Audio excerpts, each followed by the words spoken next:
Hola a todos, bienvenidos a nuestro primer episodio de Jobs at PR.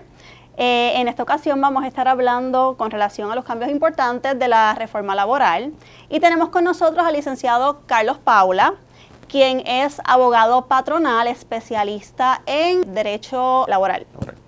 Gracias por la invitación a ustedes. Siempre para nosotros es un placer estar compartiendo con ustedes todos los asuntos de Derecho Laboral, así que estamos aquí disponibles para contestar todas las dudas y preguntas que tengan ustedes, los clientes de ustedes, las empresas. Así que súper. Y agradecido, ¿verdad?, de que esté con nosotros en esta ocasión. Licenciado, ¿qué dispone la Ley 41 del 2022? Pues mira, la Ley 41 del 20 de junio del 2022, en esencia lo que hizo fue enmendar, hacerle modificaciones a la Ley número 4 del 26 de enero del 2017, que es la llamada reforma laboral. En aquel momento, la reforma laboral del 2017 lo que pretendía era crear condiciones para que más empresas pudieran crear puestos de empleo en Puerto Rico y por eso pues le quitó ciertos beneficios y derechos a los empleados en Puerto Rico, porque esos beneficios, pues el argumento era que tenían un costo de operación para los patronos. Hoy en día, la Ley 41 lo que pretende es restaurarles algunos de esos derechos que tenían esos empleados que fueron quitados con la Ley 4. Entonces, pues esta ley modifica pues una diversidad de leyes laborales, desde los temas de licencias como la licencia por vacaciones y por enfermedad, las tasas de acumulación, el tema del bono de Navidad, las horas que se requiere para poder acumular y tener derecho a recibir un bono de Navidad, cuál es el pago precisamente de ese bono. Hay temas relacionados con, por ejemplo, los despidos en Puerto Rico, el despido injustificado y la definición de lo que constituye una justa causa para el despido. El tema del periodo probatorio fue uno de los temas que fueron objeto de enmienda. Saben que con la ley 4 del 2017, pues se le estableció un periodo probatorio automático a todo empleado no exento de 9 meses. O sea que solamente con ser contratado y sin necesidad de firmar un contrato un contrato de periodo probatorio, pues automáticamente esa ley estableció que los empleados no exentos iban a estar sujetos a un periodo de 9 meses a prueba por el patrono y los empleados exentos a un periodo de 12 meses. Pues ahora se redujo ese periodo probatorio a un máximo de 90 días, que son prácticamente 3 meses, y puede ser extendido hasta un máximo de 6 meses, ¿verdad? Con una notificación, uno de los requisitos es que el patrono tiene que notificarle al secretario del Trabajo sobre la necesidad de aumentar o de extender ese periodo probatorio y tiene que especificar las razones para ello. Pero ya no se requiere ni firmar un contrato para que el empleado sepa que va a estar sujeto a un periodo probatorio y tampoco el patrono tiene la prerrogativa de imponerle un periodo probatorio de 9 meses tan extenso o de 12 meses a los empleados exentos. Así que hay múltiples cambios que esta ley trajo que los patronos tienen que conocer porque desconocer estos hechos pues los pone en incumplimiento, ¿verdad? Y los expone a penalidades. Claro. Particularmente, ¿verdad? La Junta de Control Fiscal, ¿verdad? Hemos escuchado que pues tuvo en una posición particularmente.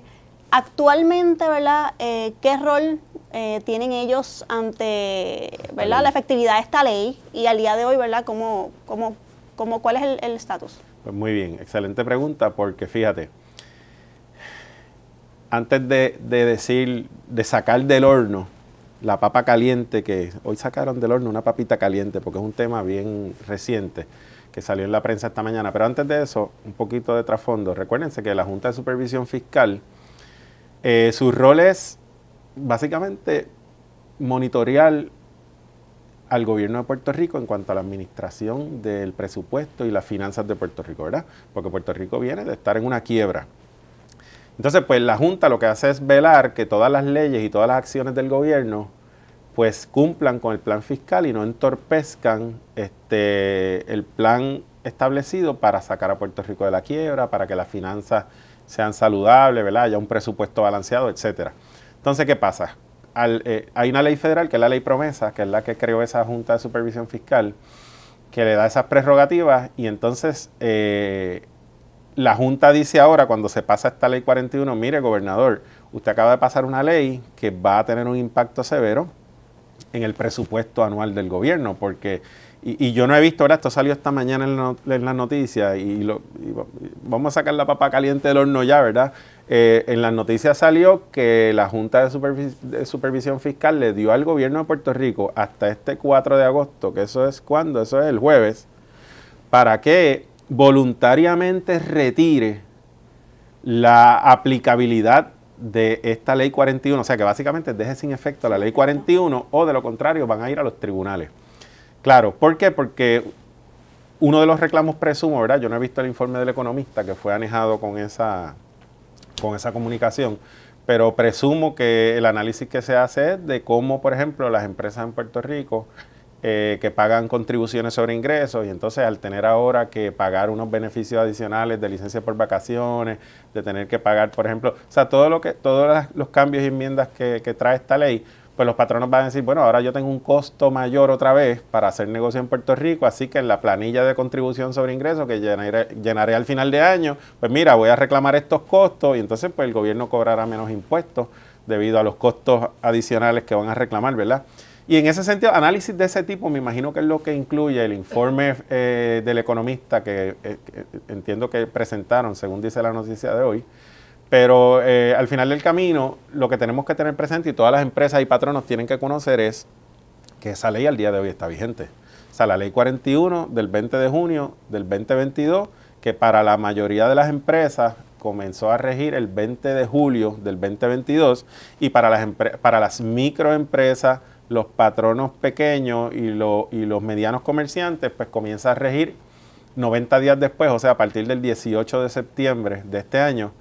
Pues eso es ley en Puerto Rico al día de hoy. Ya fue aprobada por la legislatura, fue firmada por el gobernador de Puerto Rico y eso es con lo que las empresas, a quienes ya está en vigencia la ley, por ejemplo, todos los patronos que no califican con esas definiciones de microempresas o patronos medianos y pequeños, pues ya tienen que estar cumpliendo con eso, tienen que estar acumulándole a sus empleados las tasas de vacaciones, de licencia por vacaciones y enfermedad según la nueva ley, tienen que conceder los bonos de Navidad, habrá que ver, ¿verdad?, lo que pasa, lo que transcurre en los próximos meses, si es que la Junta de Supervisión Fiscal demanda al gobierno, que es lo que posiblemente va a ocurrir, a menos que el gobierno actúe, pero la Junta podría demandar al gobierno, el Tribunal Federal, y entonces, pues dependiendo de lo que suceda ahí, eso podría tardar semanas, podría tardar meses, ¿verdad? Claro.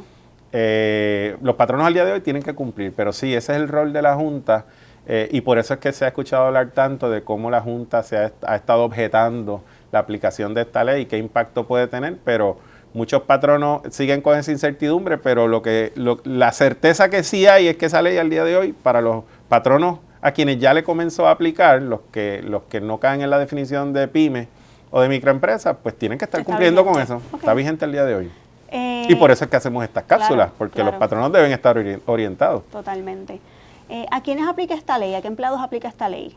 Muy bien, pues fíjate, esta ley, acuérdate que todas estas leyes laborales que fueron modificadas por la ley 41 le aplican al sector privado, eso es lo primero, o sea que no le aplican al sector público, empleados de gobierno, empleados municipales, empleados federales, no les aplica.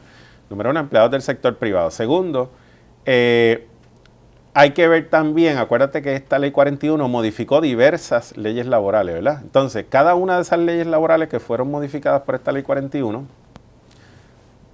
tiene su sección de definiciones, a qué patrones le aplica, a cuáles no, a qué empleados sí, a cuáles no, y habría que entrar una a una a ver, por ejemplo, vamos a decir, la ley 180 que reglamenta la licencia por vacaciones y enfermedad. Pues esa ley ya de por sí decía y sigue diciendo que no le aplica a los empleados exentos. Por ejemplo, los administradores, ejecutivos, profesionales, según esos términos, son definidos por reglamento. O sea que ya la ley 180 no le aplicaba a los empleados exentos, usualmente son los supervisores, los jefes de departamento, los ejecutivos, ¿verdad?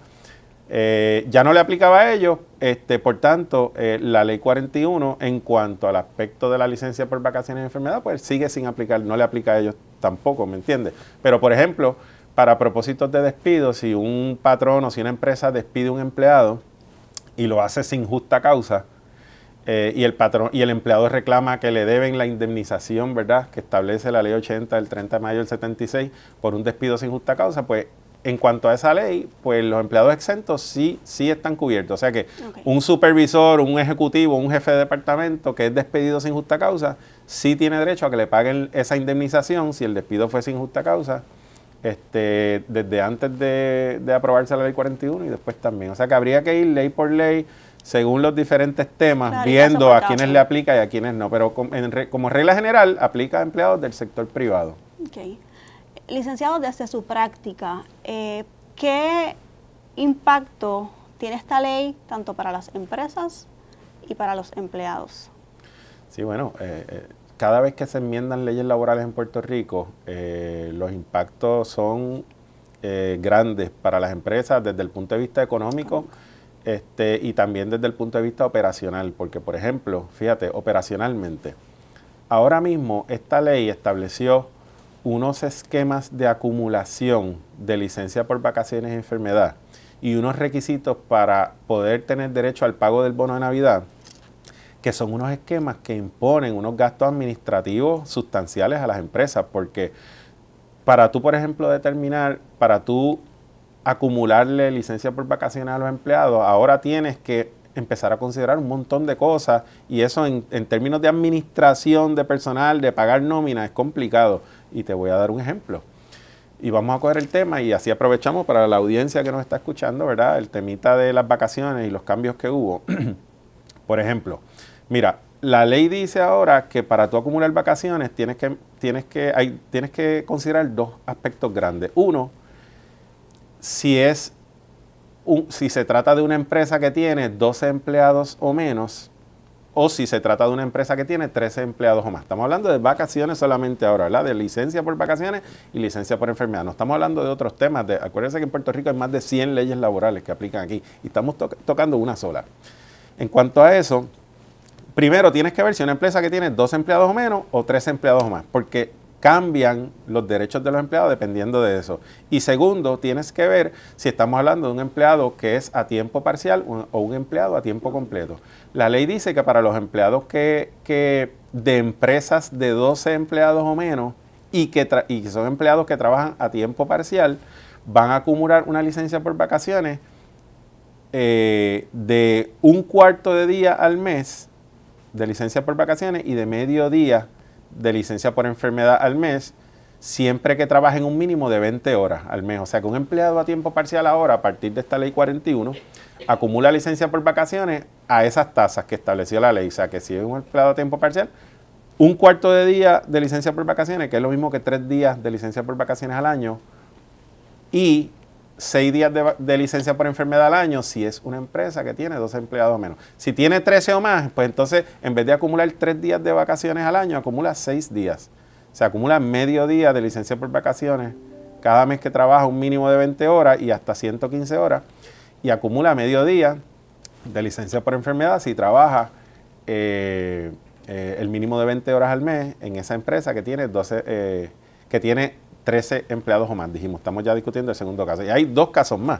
Mira lo complicado que es. Entonces, para las empresas que tienen 12 empleados o menos, pero el empleado trabaja a tiempo completo, no a tiempo parcial, pues entonces acumula, ¿ves? Ahí vuelve, acumula 6 días de vacaciones al año y estos son los que trabajan a tiempo completo, por tanto, trabajan un mínimo de 115 horas al mes. Ese es el requisito. Tienen que trabajar 115 horas al mes. Entonces acumula empresas pequeñas de 2 empleados o menos, medio día de licencia por vacaciones al mes, lo que equivale a 6 días al año, y acumula un día de licencia por enfermedad, lo que equivale a 12 días de licencia por enfermedad al año. Y entonces las empresas que tienen 13 empleados o más, pues entonces es lo que ya estaba desde antes de la ley 4 del 2017, que empleados que trabajan un mínimo de 115 horas al mes acumulan 1 1/4 día de vacaciones al mes, que son 15 días al año de vacaciones, y 12 días al año, que es un día de licencia por enfermedad por cada mes en que trabaja, en un mínimo de 115 horas. ¿Vieron lo complicado que es? O sea, hablar solamente de las vacaciones, miren el tiempo que a mí me tomó, y yo espero no haberme equivocado en algo de eso, porque son tantos detalles y tantos requisitos, que entonces uno pensaría que fuera más práctico implementar esa ley. ¿Y por qué te lo estoy explicando? Porque la pregunta tuya fue ¿qué impacto tiene para las empresas? Fíjense desde el punto de vista operacional y administrativo el esfuerzo grande que hay que hacer para uno no equivocarse y estar en cumplimiento. Y no hemos entrado a hablar ahora de otros temas tales como, por ejemplo, el bono de Navidad, donde donde los requisitos son diferentes. Y entonces, pues de esa misma forma, si uno pensara, pues mira, los requisitos son los mismos, esas son las 4 categorías, dependiendo de si el empleado es a tiempo parcial o a tiempo completo, y el tamaño de la empresa. Pues si eso mismo lo aplicamos a todos los demás renglones y los demás beneficios, pues sería sencillo, pero es que cambia. Entonces, cuando vamos al bono de Navidad, ya los criterios no son el tamaño de la empresa y si es un empleado a tiempo parcial o a tiempo completo. Ahí el tamaño de la empresa sí es pertinente, pero ya no son los 12 empleados o 13 o más. Aquí entran otros factores, si tiene 20 o menos, si tiene 21 o más, y le añaden otro criterio que es el de si el empleado fue contratado antes de la vigencia de la Ley 4 del 2017 o si fue contratado después. ¿Ve? Para propósitos de licencia por vacaciones eso no es pertinente. ¿Cuándo fue contratado? Para propósitos del bono sí es pertinente la fecha de contratación y así sucesivamente. Sí, las complicaciones son tantas que para las empresas pues hay un impacto, ¿verdad? Hay un impacto operacionalmente y económicamente porque hay costos adicionales de pagar esas licencias. Si ocurre un litigio, la empresa tiene que defenderse, un reclamo, ¿verdad? Y por eso es que yo puedo, literalmente, yo vivo del derecho laboral, o sea, lo único que yo trabajo, mi única práctica es derecho laboral. ¿Por qué? Porque son tantas las leyes laborales y a veces se torna complicado poder estar en cumplimiento. Licenciado, ¿qué recomendaciones puede hacer usted a los patronos para estar en cumplimiento, ¿verdad?, con todas estas enmiendas a la ley, con todos estos cambios que, como bien mencionó, ¿verdad?, puede ser complejo dentro de lo que es la ecuación por cada caso? Sí. Pues mira, yo lo que le diría a los patronos es, número uno, trate de orientarse, ¿verdad? Cápsulas como esta, que son informativas de diversos recursos que usted pueda conseguir, pues escúchela, estúdiesela, lea el texto de la ley, porque es importante usted conocer lo que dice ahora la ley, cuáles son sus obligaciones como empresa, como patrono, y cuáles son los derechos de los empleados para que usted pueda estar en cumplimiento, ¿verdad? Número dos, siempre le digo a los clientes nuestros y a cualquier persona que conozco, mira, es mejor, te sale más económico agarrar el teléfono y llamar al abogado laboral de tu confianza, el que sea una persona que practique derecho laboral, porque el derecho laboral son tantas las leyes que si tú no lo estás practicando todos los días, hay riesgo de cometer errores serios y tienen consecuencias severas. Por ejemplo, hay abogados que yo conozco que se ponen a defender casos porque tienen un cliente y le atienden diversos asuntos legales y pues llegó un caso que es laboral, que no es que están comprando un terreno y vamos a firmar un contrato de compraventa del terreno, es que llegó un casito del empleado y el abogado de la empresa pues se pone a atender eso y cuando viene a ver le anotaron la rebeldía y perdió el caso porque a lo mejor lo radicaron bajo la ley 2, el procedimiento sumario, y en vez de tener los 20 o 30 días que puede haber para contestar una demanda bajo otro tipo de reclamaciones, pues bajo la ley 2 de procedimiento sumario tiene solamente 10 días. Y el abogado, como no practica derecho laboral todos los días, se le pasó y perdió el caso de entrada. O sea que llame siempre al abogado laboral de su confianza, que usted entienda que conoce el derecho laboral, pero el consejo que doy siempre es, hágalo antes de tomar la decisión, porque nosotros hemos visto clientes que toman decisiones, actúan, y entonces cuando llega la demanda, mire licenciado, me está pasando esto, y entonces ahí que yo le digo rápido, bueno, ahora yo te voy a ayudar, pero realmente tú no necesitas un abogado laboral ahora, necesitas un mago. Aquí hay que hacer magia ahora para solucionar el problema que tú creaste. Si me hubieras llamado con una llamadita de 15 minutos, te hubiera dicho cómo hacer lo que tú querías hacer, ¿verdad? O sea que, primero, ese consejo. Segundo, con estos cambios que ha traído la Ley 41, hay algunos aspectos que es importante que las empresas actualicen sus manuales de empleados, ¿verdad? De personal, las reglas de conducta, o sea, todas esas disposiciones que se incluyen en los manuales de empleados, pues ahora tienen que estar en cumplimiento con ciertas disposiciones de la nueva ley.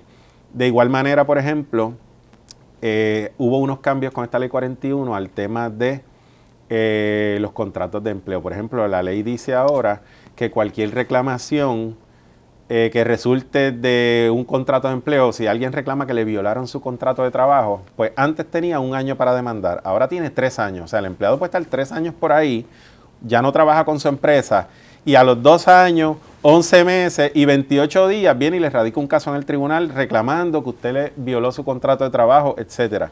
Pues la ley ahora le da 3 años, pero la ley también dice que son 3 años a menos que se haya pactado otra cosa.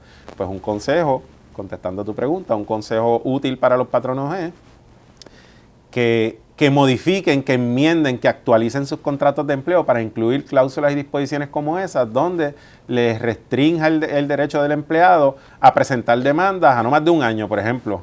O sea, porque la ley se lo permite. Si se incluye en el contrato, pues mira, cualquier reclamo de violación de los términos y condiciones de este contrato de trabajo, pues las partes por este medio acuerdan que tendrás un año para demandarme. Y ya limitaste ese derecho, no tiene 3 años en lo que lo piensa, consulta a 50 abogados y al final escoge el mejor para demandarte, ¿verdad?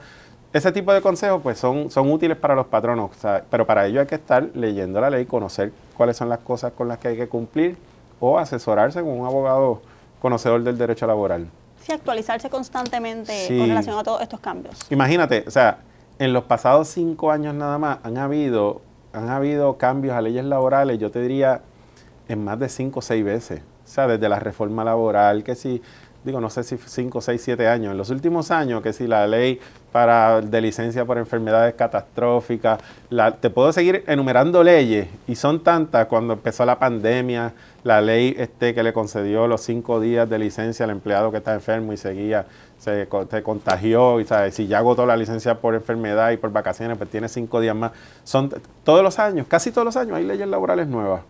Entonces, pues los patronos tienen que estar manteniéndose al día con esos temas, porque lo contrario sería automáticamente estar en incumplimiento y violar leyes que tienen penalidades. O sea, en muchos de los casos, por ejemplo, si hablamos del tema de salarios, la ley establece que un patrono que le adeude salarios a un empleado y el empleado los reclama, tiene que pagarle todos los salarios que le deba, que le adeude, más una cantidad igual por concepto de penalidad, por ejemplo. Y ahí tienes, y eso es solamente en horas que le debas de trabajo. Y si tú tienes una violación de salarios que le debes a un empleado y no a uno, le debes a 10 empleados en la empresa, porque a lo mejor tú no estabas concediendo el periodo de tomar alimentos a la hora, eso es otra cosa que está reglamentada, y hubo cambios también en la ley 41 sobre los temas del periodo de tomar alimentos. Entonces, si el patrón no estaba en cumplimiento sobre un tema como ese, de seguro estaba en incumplimiento con los demás empleados. Entonces tiene un efecto multiplicador. Imagínate tú tener que pagarle 1 hora de almuerzo que no se estaba disfrutando como era, o 1 hora extra, posiblemente porque tú tenías al trabajador. Y fíjate cómo soy cuidadoso y utilizo la palabra trabajador en vez de decir empleado, porque vamos a suponer que la empresa tenía al trabajador clasificado como un contratista independiente, o no, él está por servicios profesionales y realmente no cumple con los criterios para ser un contratista independiente, que es el concepto legal. Y entonces, a base de eso, pues, el patrono entendía que no tenía derecho a cobrar horas extra. Pero así como tiene a ese empleado por servicios profesionales, que el patrono creía que realmente cumplía con los requisitos de ley, asimismo tiene a varios otros empleados, pues automáticamente está violando varias leyes laborales. Y esas son las reclamaciones que pueden llevar a una empresa a la quiebra. Por eso es que es importante estar en cumplimiento con las leyes laborales, tener bien clasificados los empleados, si son exentos, si no son exentos.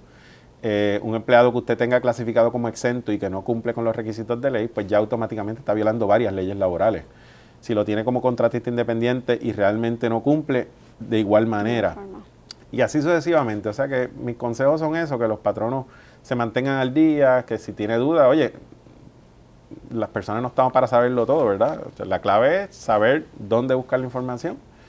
Ahí está la ley. A cada rato el secretario del Trabajo emite cartas circulares, cartas de opinión.